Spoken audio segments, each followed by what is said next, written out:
Okey, kita nak teruskan perkongsian ini di Dada Akhbar. Saya mulakan terlebih dahulu di Berita Harian.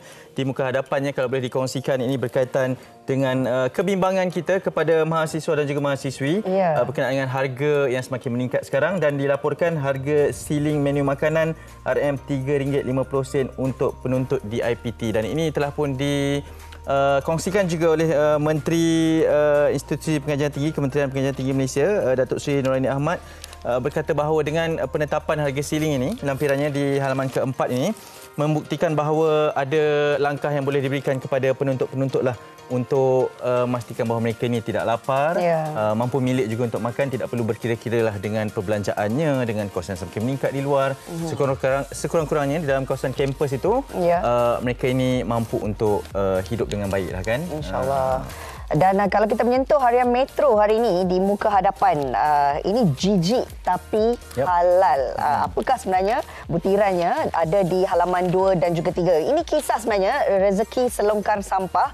Bau kurang enak tak halang Hasan kutip jual barangan lusuh demi sesuap nasi. Jadi kita difahamkan bahawa pemungut sampah Hasan Dolah ini yang berusia 66 tahun melakukan kerja mencari barangan lusuh sejak 6 tahun lalu, dan katanya setiap 3 hari dia memperoleh pendapatan kira-kira RM250.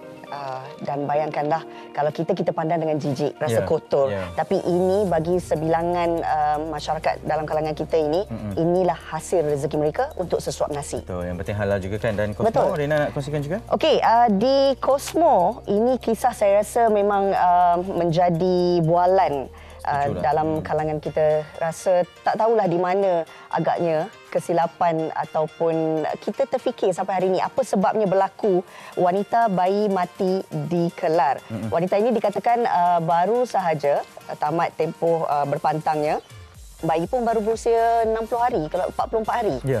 Dan dikelar oleh suami sendiri. Sebelum tu katanya ada pergaduhan yang berlaku, dan akibat daripada itu isteri dan anak yang berusia 2 bulan menjadi mangsa. Wow. Dan juga dilaporkan ada video, kan, dan gambar tentang bagaimana suspek ini melarikan diri dalam keadaan yang mungkin tidak berapa elok lah, dan ini mungkin siasatan sedang dijalankan dan kita serahkan kepada pihak berkuasa. Betul. Apapun ini antara berita yang mungkin kita tak nak bacakan kalau boleh setiap hari, kan. Okey, ini perkongsian di Utusan Malaysia sedikit berkaitan dengan kartel.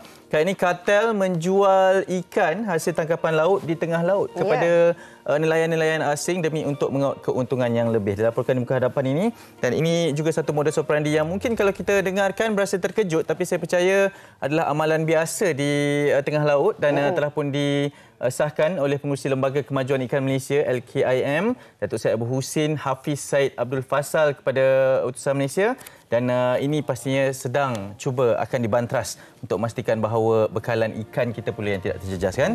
Okey. Baiklah, itu dia tadi antara berita penting di akhbar anda. Boleh dapatkan akhbar anda ataupun naskah anda pada hari ini. Menyentuh tentang banjir kilat yang berlaku di utara tanah air di Baling, Kedah. Kita difahamkan keadaannya amat membimbangkan. Jadi untuk mendapatkan orang kata dari segi perkembangan terkini, kita akan bersama dengan Ketua Polis Daerah Baling, iaitu Superintendent Syamsuddin Mamat. Assalamualaikum, Tuan. Waalaikumsalam warahmatullahi. Ya, Tuan, terima kasih kerana sudi bersama kami. Mungkin perkembangan terkini Tuan selepas operasi mungkin sedang jalankan pada ketika ini? Ya. Terima kasih pihak TV3 untuk makluman. Semua pihak kami sedang menjalankan tindakan search and rescue di kawasan yang terlibat, yang melibatkan 12 buah kampung, iaitu di Mukim Kupang, daerah Baling. Dan pada pagi tadi kita telah menggerakkan 250 orang pelbagai agensi terdiri daripada PDRM, bomba dan sebagainya di kawasan kampung terlibat. Dan baru 10 minit yang lalu saya dipahamkan kita telah menjumpai 2 mayat dan belum dapat disahkan jantinanya buat setakat ini. Baik. Kalau boleh Tuan kongsikan juga, mereka sudah pun ditempatkan di PPS, kan? Jadi bagaimana keadaan mangsa-mangsa banjir ketika ini? Untuk makluman semua, kita telah menempatkan mangsa-mangsa banjir ini di 2 PPS.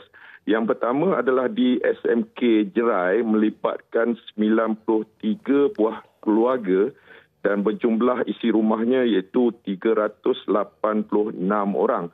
Manakala satu lagi sekolah iaitu di Sekolah Menengah Agama Yayasan Al-Qaryah menempatkan 1,008 pelajar sekolah agama tersebut. Wow. Dan jumlah besarnya itu 1,394 orang. Ya, Tuan, difahamkan ini antara kejadian banjir terburuk di Baling yang dilaporkan.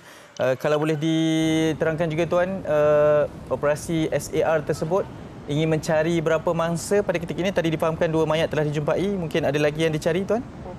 Ya, setakat pagi tadi sehingga jam 10, kita hanya menerima satu laporan polis daripada ketua isi rumah yang melibatkan 3 mangsa yang hilang. Ya. Dan setakat ni kita telah jumpa 2 dan mungkin satu lagi insya-Allah kita akan cuba untuk dalam search and rescue kita dan setakat itu saja yang kita dapat daripada mangsa-mangsa banjir, hanya 3 saja yang hilang ataupun tidak dijumpai. Yeah. So dan sekarang kita dah jumpa 2 mayat dan mungkin tinggal satu lagi dan kita masih lagi klasifikasi sebagai orang hilang lah yang satu lagi. Baik.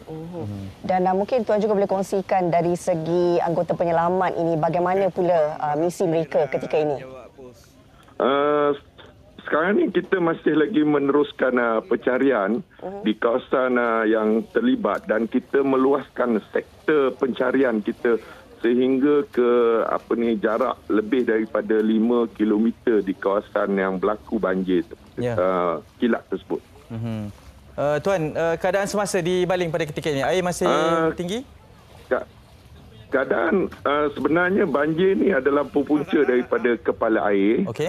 Dan selepas berlakunya kepala air, dia berlaku banjir kilat. Okey. Dan selang 2 jam selepas banjir kilat itu berlaku, keadaan air telah menyusut dan buat masa sekarang air telah tiada di kawasan berlakunya banjir kilat, cuma lopak-lopak air saja dan yang tinggal adalah kemusnahan lumpur yang ditinggalkan di dalam rumah dan kawasan-kawasan sekitarnya, termasuk dengan sisa-sisa kayu dan lain-lain barang yang hanyut bersekali dengan kepala air. Ya. Bagi kampung yang terjejas, Tuan, adakah kesemua mangsa sudah pun dipindahkan atau masih ada lagi sebilangan mereka berada di kediaman masing-masing? Setakat ini hanya ada 93 keluarga yang telah kita daftarkan sebagai mangsa yang melibatkan 386 dan kita masih lagi pihak polis bersama dengan lain-lain agensi seperti JKM, Bomber, APM, Rela dan sebagainya masih lagi mencari untuk mendaftarkan mereka. Ada yang menumpang di rumah saudara mara dan jiran pada waktu malam ataupun awal malam tadi. Ya, Tuan, terima kasih banyak atas perkembangan. Diharapkan agar segala urusan pencarian ini dipermudahkan, ya. Terima kasih Cik Hanif. Terima kasih TV3. Baik, jaga diri ya. Ya, baik. InsyaAllah. Terima kasih. Assalamualaikum. Waalaikumsalam. Itu perkembangan terkini yang sempat kami bawakan kepada anda berkenaan dengan situasi banjir kilat yang berlaku di Baling. Tak kira di mana saja, keadaan cuaca sekarang ini memang tak menentu, Hanif. Jadi kita mengharapkan agar ibu bapa lebih mengambil langkah berjaga-jagalah terhadap anak-anak dan mereka kena pastikanlah keselamatan anak-anak juga ya. Betul. Ketika ini dan doa kami agar segala dipermudahkanlah urusan di sana juga dan segalanya dapat diselesaikan dengan segera. Okey, Rina, kita nak berhenti rehat seketika.